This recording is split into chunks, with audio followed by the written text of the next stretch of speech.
Welcome back. Let's continue now. We are still celebrating Jazz Appreciation Month. Jazz musician and trombonist Steve Dyer recently released an album. It's entitled Enhlizweni, Song Stories from My Heartland. This album encapsulates Dyer's journey and experiences, reflecting on the rich tapestry of his musical influences and personal narrative. Dyer's infusion of jazz with elements of traditional African music creates a unique and soulful sound that resonates with listeners. And in today's ever-evolving musical landscape, Dyer continues to be a trailblazer, pushing boundaries and exploring new realms of creativity. So on that note, Steve Dyer now joins us in studio. Steve, good morning. Thanks for joining us at this hour. Morning. Just a correction. I'm a saxophonist, not a trombonist. Trombonist, thank you so much. I definitely will take that correction. Okay. Steve, let's get into the album, the title, the play on words, what it's come to mean for you. Well, I think if one looks at 30 years of democracy, it's a personal and collective journey or an appraisal of how far we've come. Yes. Because I think that we have achieved certain things, but a lot of dreams have not been realized. So it's how creatively I can respond to the kind of times that we are living in. And so we've had ups and downs in this 30-year democratic dispensation. Let's look at the influences that you would have come into contact with that would have influenced you this time round in terms of sound and style. Well, I think one of the successes of the new dispensation and democracy in South Africa is the burgeoning of the younger generation. Yes. And in the improvised tradition. Yes. You know, some people call it jazz, but this has been one of the success stories. And so I run a studio. I'm quite in touch with what the younger people are doing.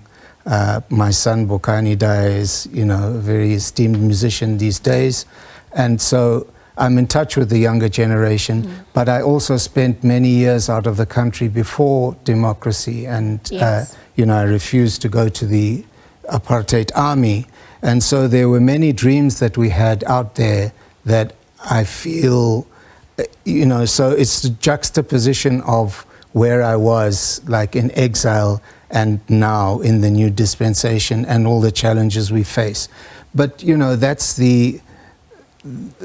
kind of it's not a very creative look at things. So what I'm saying is that all this thing, when you are creating, you deal with your consciousness and subconscious. Absolutely. So when I'm creating and composing, I don't think, okay, so where we are in 30 years, you know, what happens is that the creative process takes over. No, absolutely, and it's a feeling. You're obviously also trying to hit that sweet spot, and that you can't fake that evocation. I wonder, with incorporation of youth and speaking about the creative process that you follow, you know, what do you think it's doing for South Africa's musical landscape at this point, given our contribution to the world stage, if we're going to focus on jazz alone?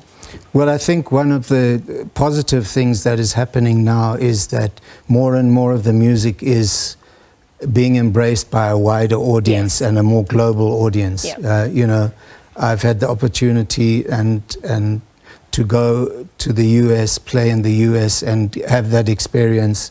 You know, you look at Thandiswa being on Tiny Desk, which is a major accomplishment. You look at Nduduzo Makatini and what he's doing.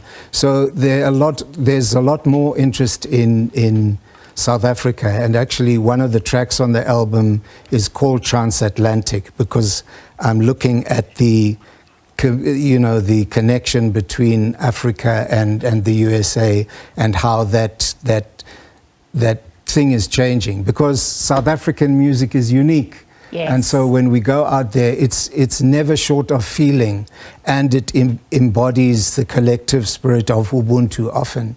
So it's a joyous music often that I sometimes feel in the rest of the world, a lot of the improvised music has become so technical, and so this is a welcome relief for the listener over there, and I think that we received very positively when we go over there. That's the heart and soul of the matter. And actually speaking to Thandiswa, you know, she was speaking about how it unifies Africa, the diaspora, helps us to also heal and reflect.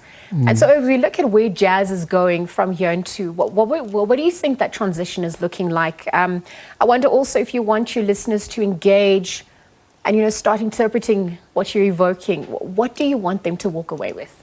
Well, look, let me deal with your first part of your question.